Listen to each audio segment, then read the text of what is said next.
Elarkam Vanakkam, and I will have to talk in English. I cannot beat these people on stage. Their Tamil is impeccable. So, finally, after 9 years, I'm back to acting, and it feels amazing. Today, if a film like Andavakanam can see the light of the day, it's only because of the grit and determination of one man, and that man is Mr. JSK. Because trust me, we've been producers, and I don't think a film like Andavakanam would have seen the light of the day if it didn't have the confidence and the determination like this man. So thank you so much. And I would really like to thank my director for having thought of me after 9 years.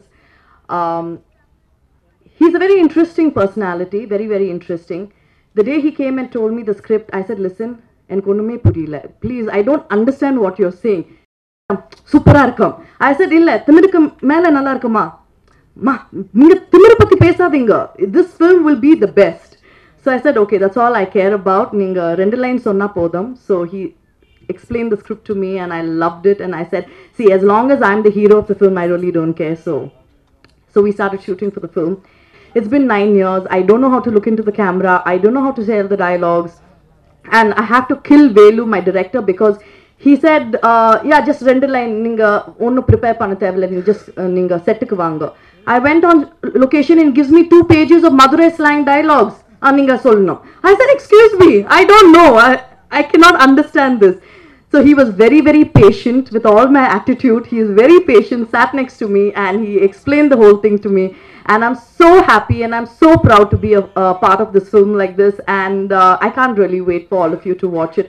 Thank you, everybody, to have come here and supported us. It means a lot. Thank you so much. எல்லாருக்கும் வணக்கம். இந்த வரிசையில் நான் ஒட்டாத ஒரே ஆள் நான் தான் நினைக்கிறேன். பரவாயில்ல, நான் இங்கே இருக்கிறவங்க அத்தனை பேரும் எனக்கு ஃப்ரெண்டு தான். அதனால் எந்த கவலையும் இல்லை. மெயினாக சொல்லப்போனால் ஜேஎஸ்கே சதீஷ் வந்து எங்கள் 2 பேருக்கும் உள்ள ஒரு போட்டி இருக்குது. யார் அதிக இயக்குனர்களை அறிமுகப்படுத்துறதுன்னு ஒரு போட்டி, லேசான ஒரு போட்டி இருக்குது. அது அவருக்கும் தெரியும். ஆனால் அவர் ரொம்ப முன்னாடி ஓடிடுறார். என்னமோ ஆயுத பூஜை அவள் பரிமாறி அவார்டாக வாங்கி குளிக்கிறார். போனால் இந்த வருஷம் என்ன ஒரு 8 எண்ணிட்டு எடுத்துகிட்டு வந்துட்டேனே அப்படின்றாரு. அப்படி வந்து அவார்டாக வாங்கிறதுக்கு உறுதுணையாக இருந்த அத்தனை இயக்குனர்களை பாடலாம். பிரம்மாலேருந்து ராம்லேருந்து எல்லாருமே இங்கே நடுவில் கொஞ்சம் பக்கத்தை காணும். எல்லாமே நல்ல படங்கள், அதாவது மாற்று சினிமாவை தமிழுக்கு அறிமுகப்படுத்தின படங்கள். அந்த வரிசையில் முதல்ல இந்த டைட்டில் வச்சு அந்த இயக்குனரை பாராட்டியே தேரணும். கண்டிப்பாக கைத்தட்டணும். இப்போ இருக்கிற காலகட்டத்தில் ஒரு ப்ரொடியூசருக்கு போய்ட்டு உங்கள் படத்து கதை என்னன்னு கேட்குறத விட உங்கள் படத்து டைட்டில் என்ன, அண்டாவை காணன்னா கிளம்புறியா அப்படின்ட்டுருவாங்க.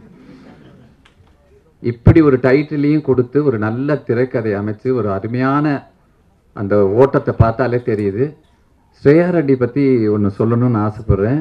தமிழகத்துக்கு கிடைத்த ஸ்மிதா பட்டேல் அல்லது ஷாப்னா அஸ்மின்னு சொல்லலாம். அந்த மாதிரி அவங்க நல்ல கதையை தேர்ந்தெடுத்து அதுக்காகவே காத்துட்டு இருக்கிற ஒரு நடிகை. அவங்களுக்கும் என்னுடைய வாழ்த்துக்கள். அண்ட் லக்ஷ்மி ராமகிருஷ்ணன் தெரியும், அவங்க வந்து சிறு படமாவா நல்ல தெளிவாக எடுக்கிற ஒரு இயக்குனர். அவங்களுக்கு என் வாழ்த்துக்கள். மெயினாக இந்த படம் சம்பந்தப்பட்ட ஒரு முக்கியமான நபர் என்னுடைய படம் சதுரங்க வேட்டை 2க்கு இசையமைச்சிட்ருக்காரு திரு அஸ்வமித்ரா. அவருக்கும் எதுக்கு நீ தான் விசில் அடிச்சியா? அவரே விசில் அடிக்கிறாரு போல இருக்கு. பரவாயில்ல, இப்போ நம்மளே பண்ணிக்க வேண்டியதான். அதெல்லாம் அப்படி இருக்கு சினிமா. இருந்தாலும் இந்த நிலையில் இந்த மாதிரி மாற்று சினிமாவை ஊக்குவிக்கிற ஜேஎஸ்கே சதீஷ் மாதிரி ஒரு நல்ல தயாரிப்பாளர். நாங்கள் 2 பேரும் ஃபோன்லேயே நிறைய பேசுவோம். எங்கேயாவது சந்திச்சுன்னா 1 மணி நேரம் 2 மணி நேரம் பேசிகிட்டு இருப்போம். அவர் வந்து என்ன சொல்கிறார், நல்ல கதை ஒன்று மாட்டியிருக்குன்னு அனுப்புகிறேன், கேட்குறீங்களா அப்படின்வாரு. இந்த மாதிரி வந்து ஒரு ஆரோக்கியமான சூழ்நிலை எங்களுக்குள்ள நட்பில் இருக்குது. அந்த நட்பு மேலும் வளரணும். அவர் இந்த படத்துக்கும் தேசிய விருது வாங்க என்னுடைய வாழ்த்துக்களை கூறிக்கொண்டு விடைபெறுகிறேன். நன்றி, வணக்கம். தரமணி படம் சென்சாருக்கு போனோம். சென்சார் ஆயிடுச்சு. அந்த படத்தில் வந்து 14 கட்டு கொடுக்குறோம், யூஏ வாங்கிக்கோங்கன்னு சொன்னாங்க. நான் அவர்கிட்ட சொன்னேன், சார் 14 கட்டு வேணா ஏ வாங்கிக்குவோம், வேற யாராவது ப்ரொடியூசராக இருந்தால்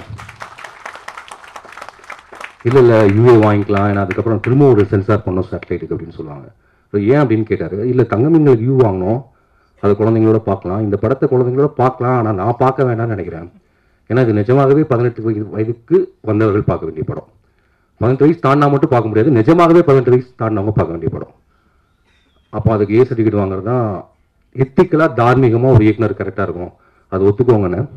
ஸோ ஒரு ப்ரொடியூசராக அவர் அந்த சமயத்தில் அந்த கருத்தை அக்செப்ட் பண்ணிட்டு விரும்பி ஏ வாங்கிட்டார். கிட்டத்தட்ட ஒரு சென்சார் ஆஃபீஸர் போய், இல்லை சார் எங்களுக்கு யூஏ வேண்டாம், அந்த 14 கட்டு நீங்களே வச்சுக்கோங்க, எங்களுக்கு ஏ கொடுத்துருங்கன்னு கேட்ட ஒரே ப்ரொடியூசர் டேரக்டர் நாங்களாக தான் இருப்போம்னு நினைக்கிறேன். இது எதை காட்டுதுன்னா, வருவாயை தாண்டி இந்த படம் ஒரு வெளியில் வர்றப்ப ஒரு 13 வயசு குழந்தைகள் பெற்றோரோட திரையரங்குக்கு வந்து சங்கடமாயிடக்கூடாது.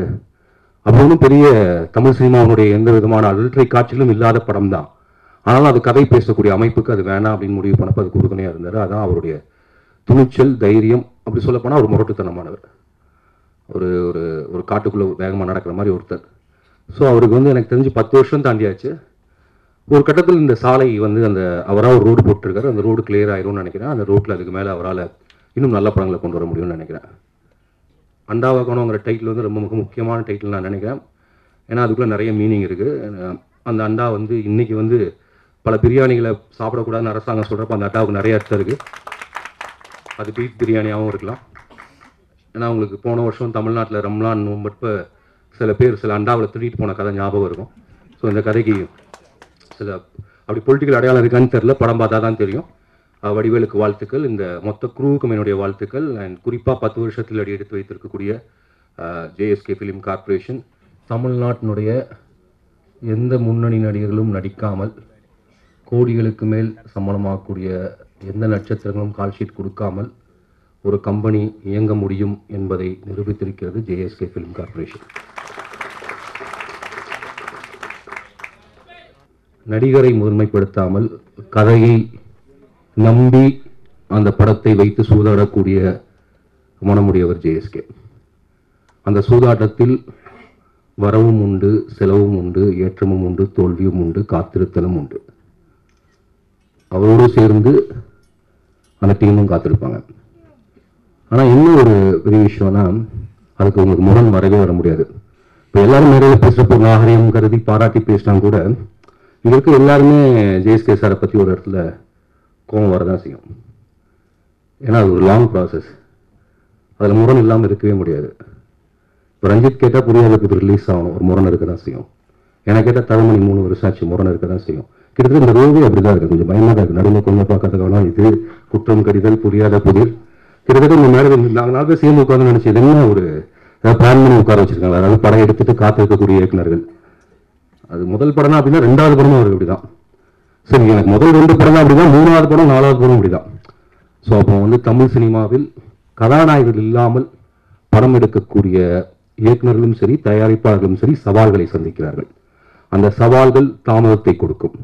அந்த தாமதம் ஒரு தயாரிப்பாளருக்கும் இயக்குநருக்கும் இடையே முரண்களை கொடுக்கக்கூடியது.